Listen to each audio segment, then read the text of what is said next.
जब ऐसी जगह आओ ना तो अपने घर की वैल्यू पता चलती है। ये है हम लोग ट्रेड फेयर में।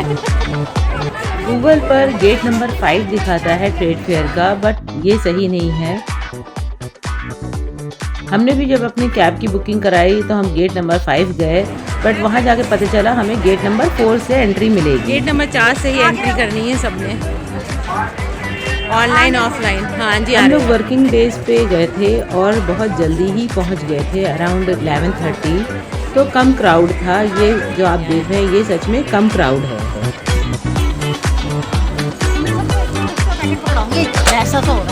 ट्रेड फेयर में सारे अरेंजमेंट्स, सारी सिक्योरिटी बहुत टाइट थी, बहुत बढ़िया इंतज़ाम था। तो हम सब फ्रेंड्स अपने अपने बैकपैक्स के साथ पहुंच गए ट्रेड फेयर में। ये है हम लोग ट्रेड फेयर में। ये ठीक नहीं थे। इन सारी मस्ती मजाक के साथ हमारी सबसे अच्छी बात ये थी हमारे लिए कि हम लोग सेंसिबल शॉपर थे, एक दूसरे से पूछकर ही शॉपिंग कर रहे थे कि हमें ये चीज़ लेनी चाहिए या नहीं लेनी चाहिए। टाटा का नाम होना चाहिए, चाहे कुछ भी हो जाए।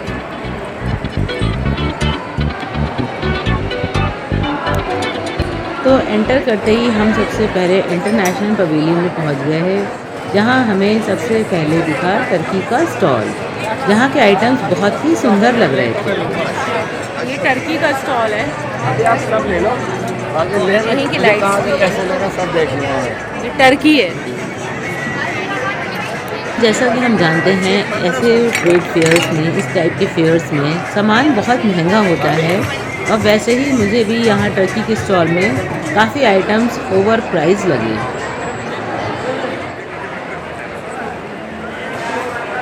हम नीचे का पेवेलियन देख ही रहे थे, तभी हमारी फ्रेंड ने बोला पहले हम ऊपर के जाके फ्लोर पे सारे स्टॉल्स देख लेते हैं, फिर हम आके लौट के यहाँ नीचे के स्टॉल्स देखेंगे।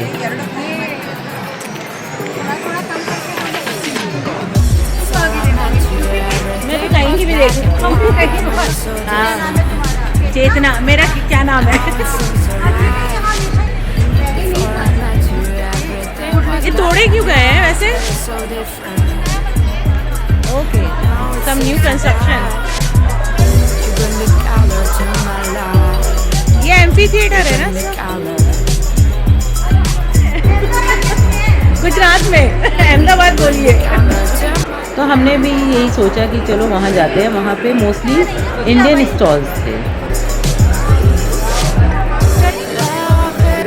सच में इंडिया में तो इतनी ज़्यादा ब्यूटी है, इतनी ज़्यादा कारीगरी है कि एक एक आइटम स्पेशल था, यूनिक था, और ऐसा लग रहा था क्या छोड़ें क्या ख़रीदें, पर क्या करें, घर में स्पेस का इशू तो है ही, प्लस उन चीज़ों को मेंटेन करना भी एक बड़ा टास्क होता है, और कई चीज़ें नॉन अफोर्डेबल होती हैं, तो बहुत ही सोच समझकर शॉपिंग करनी पड़ती है। हमें मिला राजस्थान का कचौड़ी का स्टॉल, तो सबका मन करा कचौड़ी खाने का, स्पेशली राजस्थान की प्याज की कचौड़ी।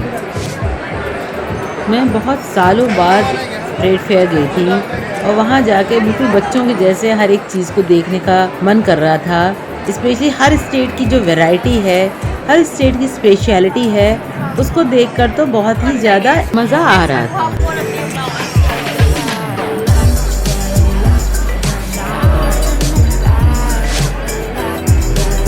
ओ इसे चलिए।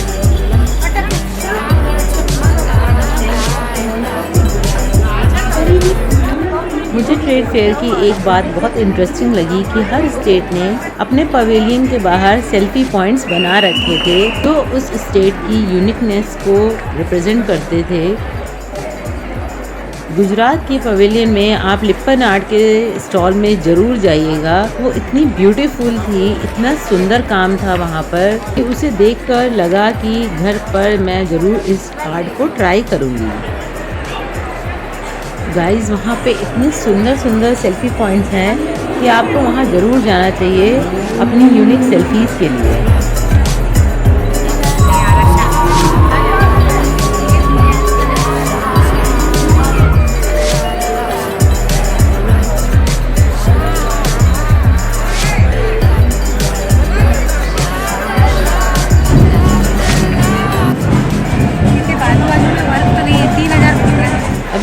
तरह से इंडिया का पवेलियन देख ही नहीं पा रहे थे कि पैरों की हालत ख़राब हो गई थी कि मैंने तो शूज़ से ही बाहर निकाल लिए थे, थोड़ा ठंडक मिल जाए। बहुत इंतजाम किया हुआ है। तो लिफ्ट का बड़ा अच्छा अरेंजमेंट है, आपको स्टेयर्स का यूज़ नहीं करना पड़ेगा, एस्केलेटर्स हैं, लिफ्ट हैं, ये फ्लोर में जाने में आपको कोई प्रॉब्लम नहीं होगी। आ गया। बाहर आते ही एम्फी थिएटर की तरफ नेशनल एंथम बज रहा था, तो हम भी स्टैंड स्टिल हो गए।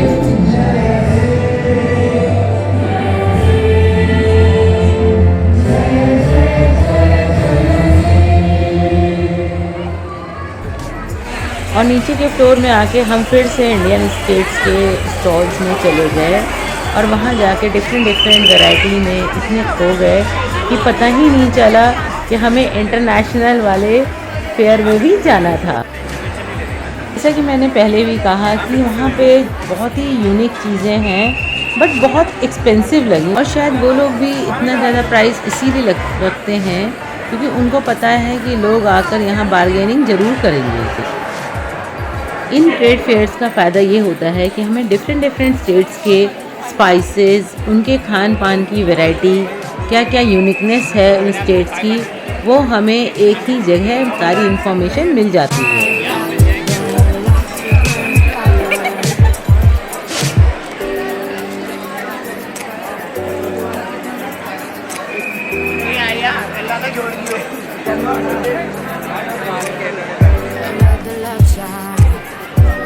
आ जाओ।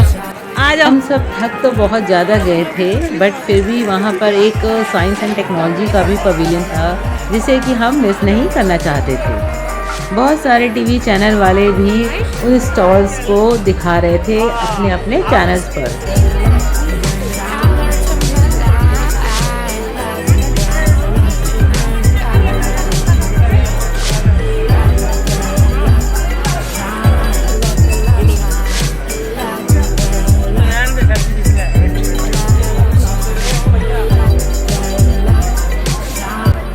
पे बहुत सुंदर फुटवेयर भी हैं गाइस, आप लोग जरूर देखिएगा। मुझे वो थोड़े कंफर्टेबल कम लगे तो मैंने उनको नहीं खरीदा। अब इतनी थकान के बाद एक चाय तो बनती ही है, चाय इसके बिना आगे का सफ़र पूरा नहीं हो सकता था।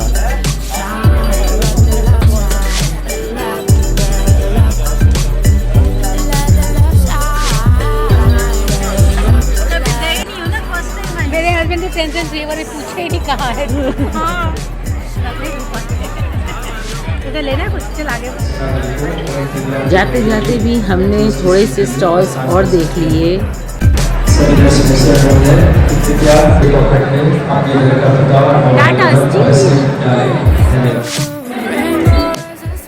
जिंदल स्टील के स्टॉल में इतनी सुंदर क्रॉकरीज थी बट बहुत एक्सपेंसिव थी।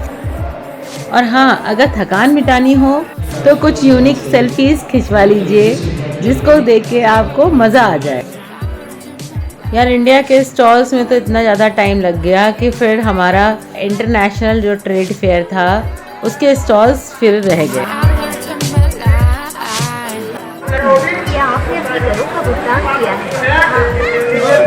शाम होते होते क्राउड इतना ज़्यादा बढ़ गया था कि आप देख सकते हैं, इसलिए टाइम से आकर आप क्राउड को अवॉइड कर सकते हैं।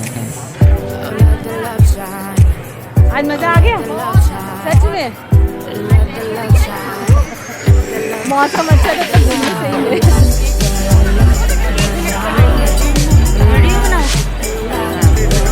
आप करना ना। हाँ कर दूंगी। लो मैं नहीं करूँगी तो और कौन करेगा।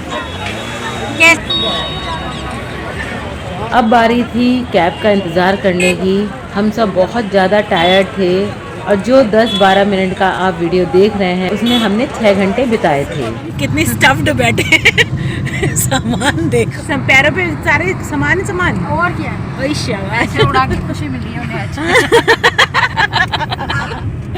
बहुत दिनों से रोक रखा था। Back to home, sweet home. जब ऐसी जगह आओ ना तो अपने घर की वैल्यू पता चलती है।